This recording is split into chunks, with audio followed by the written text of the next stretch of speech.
In this episode of the IT Experts podcast, we're going to help you stop attracting the wrong people towards your MSP. Welcome to the IT Experts podcast, the only podcast to help MSPs scale to 1 million, and if already there, get to 5 and go faster. At the end of the day, isn't it all about building a business that works for you rather than you for it? I hope you enjoy the show. So good morning, good afternoon, good evening. Welcome to the IT Experts podcast. We've got a bit of an emergency show we need to share with the IT channel today, haven't we, Julie? We have indeed. We've got Julie Hutchison, our amazing leadership coach, back in the podcast lounge today. There was a bit of a situation, a bit of a conversation that happened with one of our clients recently, and Julie is going to help you walk through that and understand what it was all about. But it was very interesting, their different perception on, it was about recruiting the right or the wrong people, and how do we demonstrate that the people coming towards us are the right people? Do they have the right behaviours? How are we measuring those behaviours?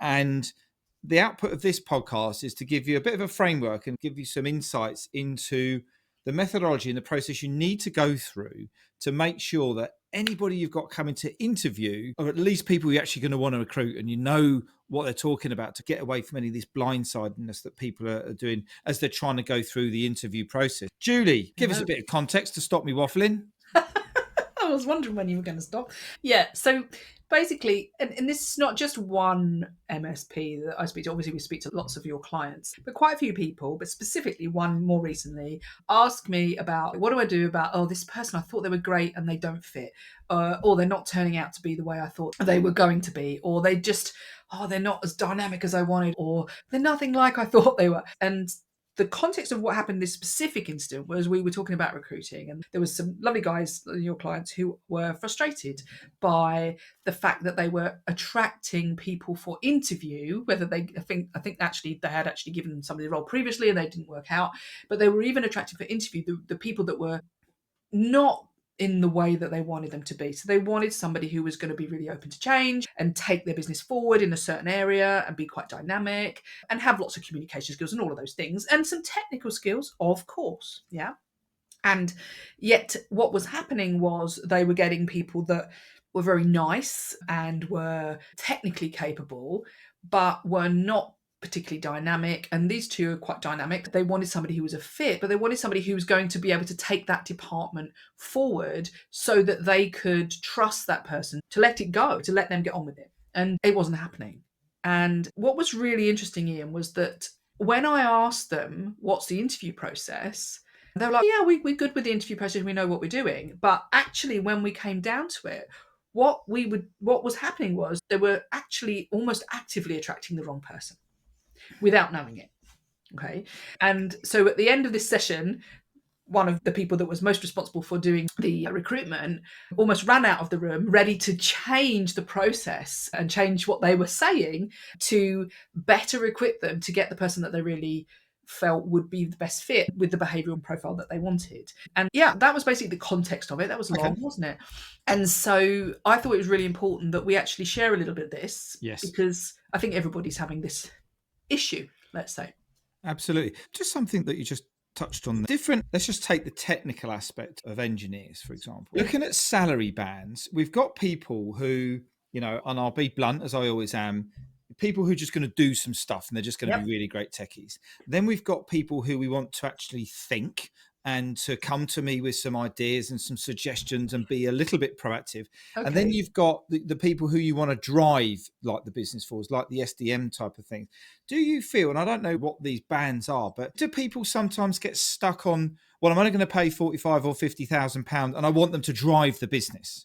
Or I'm only going to pay them this and I want them to do that? Do people get fixated on where they think they're a level 1, level 2, level 3, rather than actually look at what that role is going to be in the future? Do they sometimes try and over-promote into or over-recruit into further, more experienced people? Oh, that's an interesting one. I think there's a couple of things there. I think that when you said the word just in there, which was a just an engineer, which I think is a dangerous thing, by the way, and then the next level is the person that you want to think. So I'm going to challenge that for a moment. No, I was just no. Well, I'm going to challenge it because it might relate to the pay, actually. Okay. Because if you think about it, what we want is the right person for the right role doing the right thing. Yeah. And a really great engineer who gets tickets done, supports people and gets the thing done might be worth way more than you're paying them. Yeah. But we get a bit caught up in the right person for the right role, I think, more, because what happens is we think we want to promote an engineer into the management role because they're a good engineer. Yeah. And so when you talk about that, we're looking at salary promoting into it. Is that person ever going to be the right person? They might be, because they might have a real desire not to be an engineer, but to be a manager. Yeah. But the skills for being a manager are quite different from being an engineer. And so the money is about what does that person bring to that role for the business. Obviously, especially in many organizations, the normal thing would be that the higher up that you go, the more money you get. Yeah. But actual fact, really, we should be looking at what's the value to the business, because the person that the reason why people get promoted into the wrong roles is because there's no other line to get more money. That was where I was going with, because I remember back in the day when I was working with what is now Virgin Media, there were engineers there who were getting paid ridiculous amount of money, but they were fiber planners and they were the most highest graded technical engineer. They were never going to be managers, leaders and directors. No. But they were great. And I think that was what I was trying to get at here, is that you said, I only want to pay this much. What we hear in our community is that, well, I only want to pay £55,000, for example, but I want them to do this. Yeah. And I wanted to expel or promote that in terms of what's the right way to look at it. And I think you've just said, you just got to get the right person for the right role at that time. And then they will then grow and develop into what molds into the business, won't they? Yeah, absolutely. And most organizations, but if you were an organization that didn't, they actually valued people for what they could do at that level because that's what they're good at, then you'd stop people from wanting to do something just because they needed more money. And everybody needs more money. So if your mortgages and all those things, you've got to get into these roles and you might hate it. Yeah. But that might be why we're getting people applying for these jobs that we don't really want them into, because actually it's not to say that any engineer can't be, by the way, but what we say is somebody who's doing it because they want to progress, because they want to get more money, because that's what they need for their life. You know, they're going to be interested in these roles, even if they're not emotionally interested, they're financially interested. So we get more people. If we're not careful, we're going to encourage more people to apply for them because we've set them up in that way as well. Yeah. That might be why we're getting people. Absolutely. And what we're going to talk about in part of today's show is how we measure those behaviours, isn't it? So where's the first part that every MSP can have a look at to prevent this from happening in their business? Yeah. I think the first thing you need to do is understand what is the behavioural competencies that you really want in this person. Yeah. Because that then stems for the rest of it. Because what's happening is there's two places where that's going to show, and that is in your advert and in your interview. Okay. Yeah. Because number one, you're attracting people with your advert. So if you're not clear on your behaviors that you want, the style of person, the person that you need, what are they going to be good at? Are they going to be able to display these behaviors? If you don't put that in the advert for a start, you're going to get the wrong person. Yeah. Okay. And if you're not absolutely 100% clear about it, then you're going to get all the other people who think, oh, that sounds wonderful, because it's very bland, they'll apply. Number one, you've got to get the behaviors right. The second part, once you've got people in the interview, is you need those behaviors in there as well, because once they're here and you're talking to them, you need to test whether they actually have that experience and those behavioral competencies, or did they just put them on their application form and pretending or hoping that they're going to get through. Yeah. So behavioral competencies are really important. And so what was happening with the wonderful guys that I was speaking to, they were perhaps not as honest with themselves about what they wanted.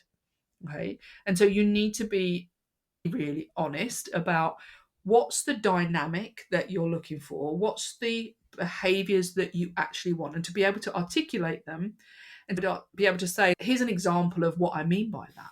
So if you're looking for somebody who's going to be open to change, for example, you want someone who can give you an example of when they've had to make a change or they've done something differently.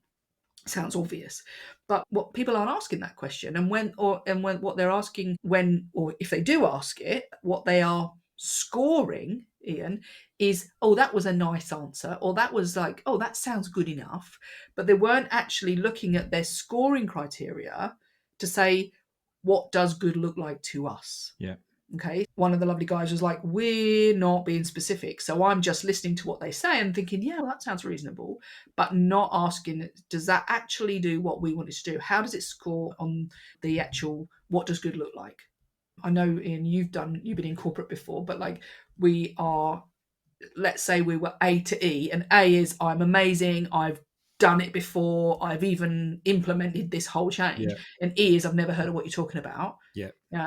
To be able to define that so that person can actually answer, and you can work out whether or not they really can do that behavior, not just that technical capability of that job. And it's around drilling them out and scoring it, isn't it? You're drilling the questions out and scoring it, because at the end of the day, I, like you, have probably done many interviews where technically you've had a person who is just going to go into that role and they are going to annihilate it. They're going to high perform. They're going to be absolutely brilliant.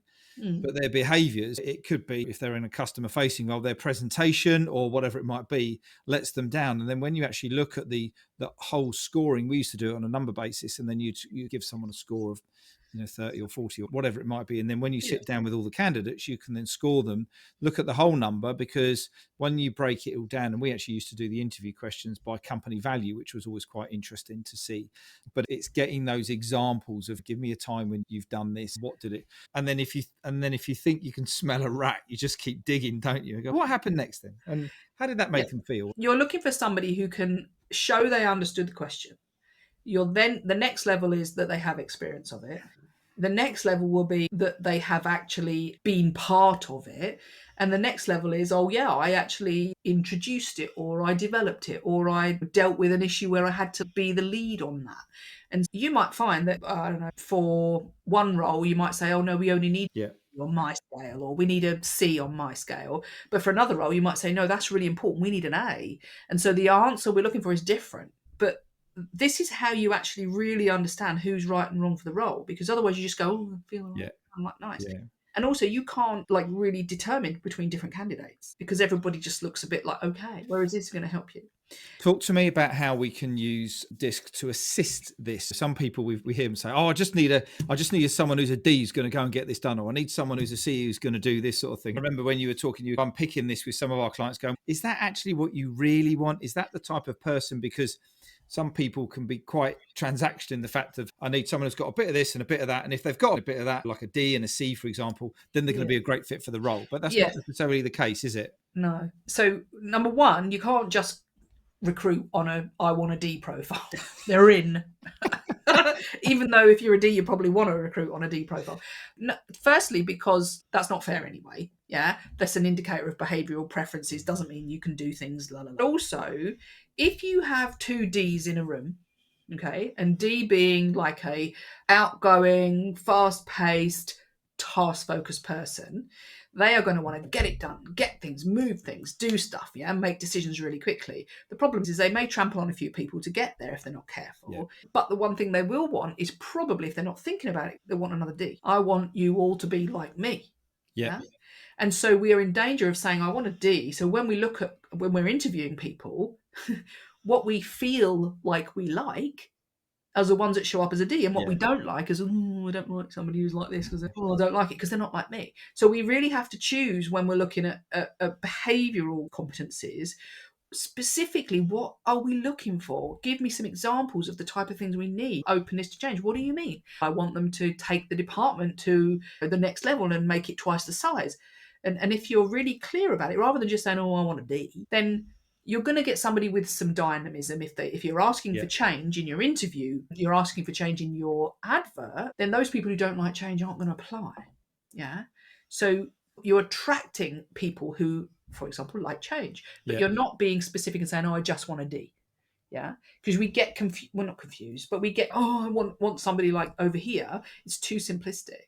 What we really want is the ability to do the things that we want to do in the role. What are our KPIs for the role? What are our things we're trying to achieve with this role? Oh yeah, we want to reduce our wait times by 50%, or make the processes different, or do the thing. Whatever the thing is, that's what we want in our behaviours. What are the behaviours that are going to display here?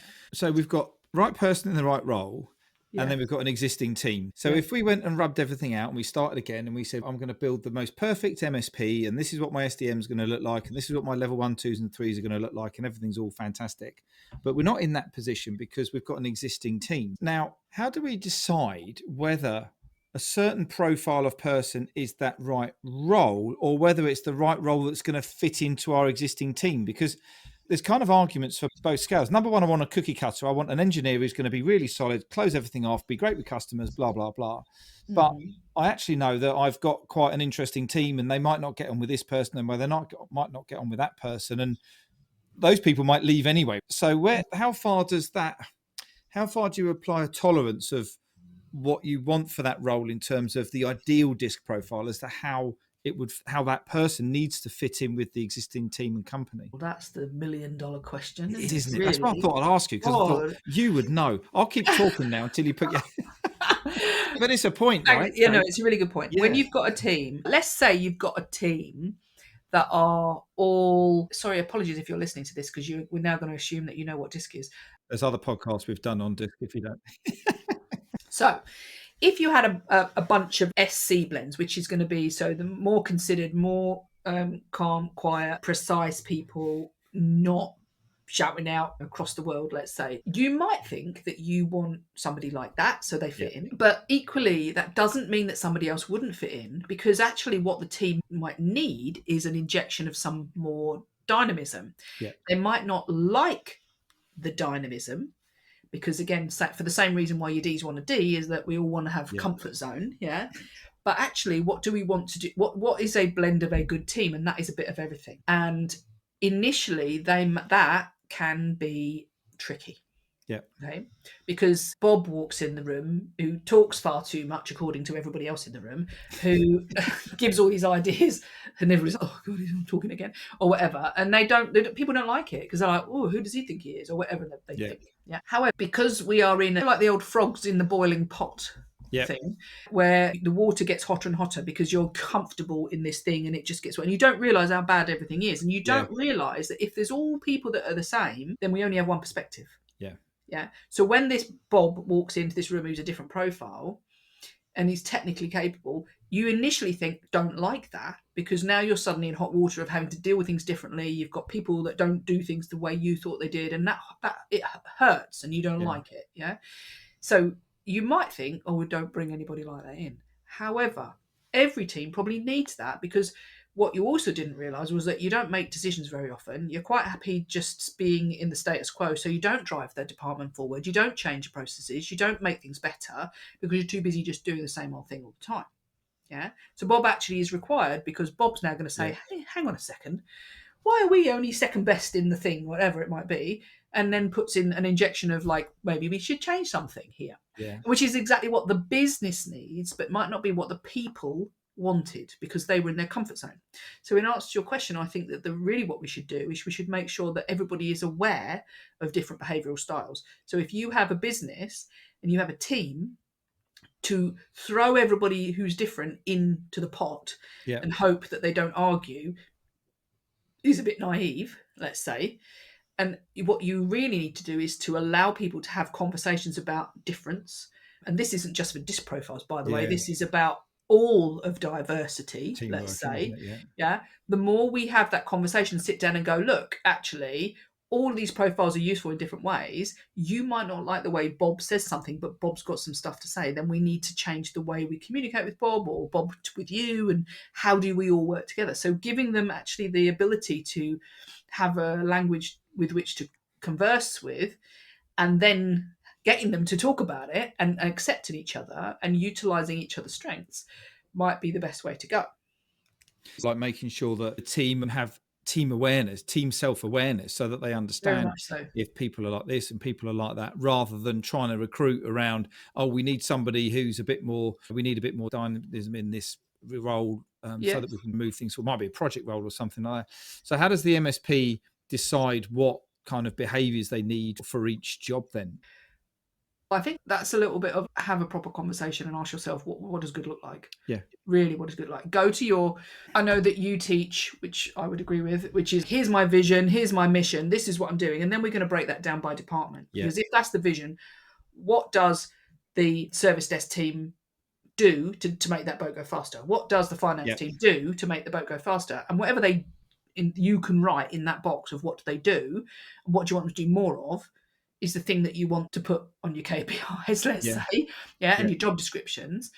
And so when you're saying, what do you want to do behaviourally, what does it take to get them there? So if you want I don't know, 50% more sales or 50% more getting 50% more people off of the waiting list, or whatever you call it. You want somebody who's going to drive that. Yeah. Yeah. You might say, no, we want somebody with a blend of drive, but the ability to encourage people, or somebody who comes up with new ideas, or who's going to challenge the status quo. But you don't want somebody who's comfortable just sitting there doing the same old thing every day. And that was one of the things that we do in the vision or the values training, is pick an employee who, if you could clone, you'd get world domination. And look at their values and what is it that they do that makes you think, God, if everyone was like that person, they're conscientious, they drive things forward, they tell us when we've got a problem, they're all these other bits and pieces. So that works. So it links up with that. And so the clearer you are with that stuff, when you go out to put your advert out, you attract that person because you can articulate what it is you're looking for. Not just, we want somebody with good technical skills or good follow our company values that are really bland. You're asking for specific things. You want somebody who's going to help us to grow our company. We're going to help us, who's got dynamism and who's going to change something. Or you might say somebody who can really make sure that we've got processes right, or whatever it might be, whatever your need is, let's say. But being more specific about that, about behaviourally what you're looking for, will encourage those that fit that profile to apply. And those that they go, oh my God, that sounds awful, are not going to apply. So at least the pot that you've got for interview is a good start. And then if you make sure you ask those questions in the interview and measure against what good actually looks like, then you can hear their answers and go, that does answer the question as per what we're looking for. And then you can score it and then get the right people in the right roles at the right time. Exactly. Julie, absolutely great show. There were loads of little insights. They're really getting into the detail, specifically in recruiting the right people for the right role. What's the key takeaways today that people need to not forget? So I think is take your time and sit down and ask yourself, what do I really want behaviourally from that, which will link to your vision and mission and all of those things and the culture of the organisation. The longer you spend doing that, the better. And then use that in how you articulate your advert, and get yourself a piece of paper, draw some boxes on it that say A, B, C, D, E, hopefully no E's, down the side, with the competencies along the top, the other way around. And when you're interviewing people, ask them to give you an example of when. Tell me a time of when. And listen to what they say and ask yourself, do they show they understand it? Do they show they've used it? Do they show they know how to take it forward? And then score them accordingly. Fantastic. And it is quite simply as simple as that, isn't it? It is as simple as that. Great stuff. Thank you, Julie. Thanks for a great show. I look forward to catching up with you on the next one. Take care. Bye-bye. Oh, but one last thing, just before you shoot off. And if you're curious about how this episode links with the ability to scale your MSP to $1 million, or if you're already there, accelerate to 5, then we want to invite you to come and take the MSP Mastery Quiz. And in just 3 minutes, you're going to get a 360-degree scan of your business where you can identify the 1 or 2 tactics that can help you find more time, engage and align your people, and help generate more leads in your MSP. It's really simple. Just click on the link in the show notes. And if you have enjoyed this episode, we'd love to get some feedback from you by means of a rating, review on Spotify or iTunes or your podcast platform of choice. We really appreciate every single one of them. Now you can go and enjoy the rest of your day, and we look forward to catching up and connecting with you soon. All the best now.